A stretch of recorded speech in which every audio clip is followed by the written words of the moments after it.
Sa number 2, isa ka babae ang napatay matapos mapilpilan sang dako nga bato.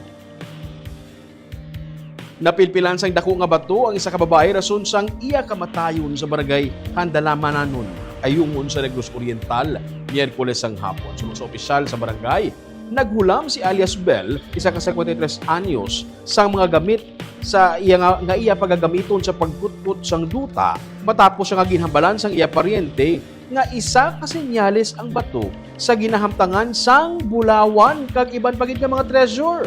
Nagsugod sa pagkutkot si alias Bell malapit sa dako nga bato kag matapos ang pila ka minutos didto na nahulog ang bato kag nagligid pakadto sa iya.